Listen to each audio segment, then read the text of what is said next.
ಶ್ರೀ ಆದಿಚುಂಚನಗಿರಿ ಮಹಾಸಂಸ್ಥಾನ ಮಠ ಶಿವಮೊಗ್ಗ ಶಾಖೆ ಹಾಗೂ ಜಿಲ್ಲಾ ಒಕ್ಕಲಿಗರ ಸಂಘಟನೆಗಳ ಒಕ್ಕೂಟ ಇವರ ಸಂಯುಕ್ತಾಶ್ರಯದಲ್ಲಿ ಜೂನ್ 27ರ ಬೆಳಗ್ಗೆ 10:30ಕ್ಕೆ ಶ್ರಾವತಿ ನಗರದಲ್ಲಿರತಕ್ಕಂಥ ಶ್ರೀ ಆದಿಚುಂಚನಗಿರಿ ಸಮುದಾಯ ಭವನದಲ್ಲಿ ನಾಡಪ್ರಭು ಕೆಂಪೇಗೌಡರ 517ನೇ ಜಯಂತಿ ಮಹೋತ್ಸವವನ್ನು ಹಮ್ಮಿಕೊಳ್ಳಲಾಗಿದೆ ಎಂದು ಒಕ್ಕೂಟದ ಅಧ್ಯಕ್ಷ ಡಿ ಮಂಜುನಾಥ್ ತಿಳಿಸಿದರು.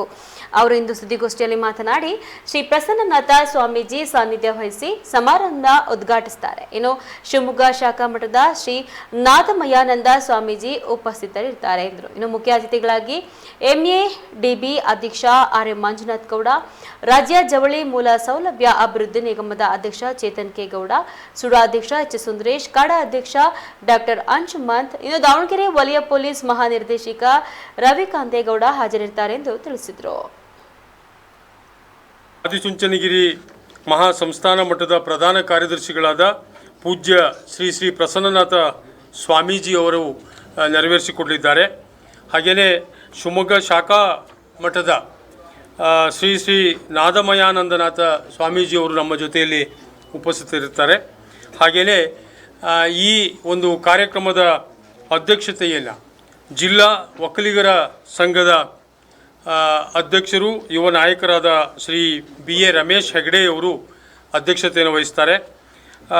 ಮುಖ್ಯ ಅತಿಥಿಗಳಾಗಿ ಮಲೆನಾಡು ಪ್ರದೇಶ ಅಭಿವೃದ್ಧಿ ಮಂಡಳಿಯ ಅಧ್ಯಕ್ಷರು ಮತ್ತು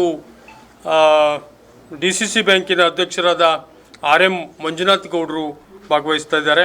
ಹಾಗೆಯೇ ಕರ್ನಾಟಕ ರಾಜ್ಯ ಜವಳಿ ಮೂಲ ಸೌಲಭ್ಯ ಅಭಿವೃದ್ಧಿ ನಿಗಮದ ಅಧ್ಯಕ್ಷರಾದ ಶ್ರೀ ಚೇತನ್ ಕೆ ಗೌಡರು, ಹಾಗೆಯೇ ಶಿವಮೊಗ್ಗ ಭದ್ರಾವತಿ ನಗರಾಭಿವೃದ್ಧಿ ಪ್ರಾಧಿಕಾರದ ಅಧ್ಯಕ್ಷರಾದ HS ಸುಂದರೇಶ್ ಅವರು, ಭದ್ರಾ ಅಚ್ಚುಕಟ್ಟು ಪ್ರಾಧಿಕಾರದ ಡಾಕ್ಟರ್ ಅಂಶುಮಂತ್, ಹಾಗೆಯೇ ದಾವಣಗೆರೆ ವಲಯ ಪೊಲೀಸ್ ಮಹಾನಿರ್ದೇಶಕರಾದ ಮಾನ್ಯ ರವಿಕಾಂತೇಗೌಡರು, ಹಾಗೆಯೇ ಒಕ್ಕಲಿಗರ ಸಂಘದ ರಾಜ್ಯ ಪ್ರತಿನಿಧಿ ಮತ್ತು ಅಲ್ಲಿಯ ಕಾಮಗಾರಿ ಸಮಿತಿಯ ಅಧ್ಯಕ್ಷರಾದ ಸಿರಿಬೈಲು ಧರ್ಮೇಶ್, ಹಾಗೆಯೇ ನಮ್ಮ ಜಿಲ್ಲಾ ಜಾತ್ಯತೀತ ಜನತಾದಳದ ಅಧ್ಯಕ್ಷರು ಮತ್ತು ಮಲೆನಾಡು ಕ್ರೆಡಿಟ್ ಕೋಆಪರೇಟಿವ್ ಸೊಸೈಟಿಯ ಅಧ್ಯಕ್ಷರು ಆದ KN ರಾಮಕೃಷ್ಣ ಅವರು, ಹಾಗೆಯೇ ಪುಷ್ಪೋದ್ಯಮದಲ್ಲಿ ಅಂತಾರಾಷ್ಟ್ರೀಯ ಖ್ಯಾತಿಯನ್ನು ಪಡೆದಂಥ ಉದ್ಯಮಿ ಶ್ರೀಮತಿ ಆಶಾ ಶೇಷಾದ್ರಿ ಅವರು, ಹಾಗೆಯೇ ತೋಟಗಾರಿಕಾ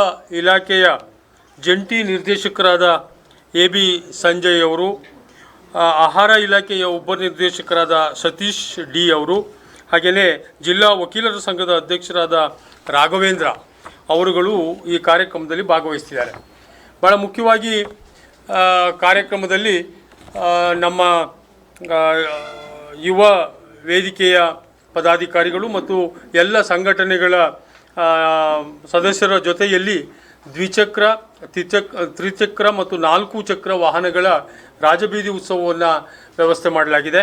ಅದು ಕುವೆಂಪು ರಂಗಮಂದಿರದಿಂದ ಆದಿಚುಂಚನಗಿರಿ ಸಮುದಾಯದವರೆಗೆ ಸಾಗಲಿದೆ. ಹಾಗೆಯೇ ಅಲ್ಲಿ ಅತಿಥಿಗಳನ್ನು ಪೂರ್ಣಕುಂಭದ ಸ್ವಾಗತವ ನಡೆಯುತ್ತೆ. ನಂತರ ನಾಡಗೀತೆ, ರೈತಗೀತೆ ಮೂಲಕವಾಗಿ ಕಾರ್ಯಕ್ರಮಗಳು ನಡೆಯುತ್ತೆ. ಈ ಕಾರ್ಯಕ್ರಮದಲ್ಲಿ ಬಹಳ ಮುಖ್ಯವಾಗಿ ನಾವು ವಿವಿಧ ಕ್ಷೇತ್ರಗಳಲ್ಲಿ ಹೆಸರನ್ನು ಮಾಡಿದಂತಹ ಸಮುದಾಯದ ಪ್ರತಿಭೆಗಳನ್ನು ಇಲ್ಲಿ ಗುರುತಿಸ್ತಾ ಇದ್ದೇವೆ.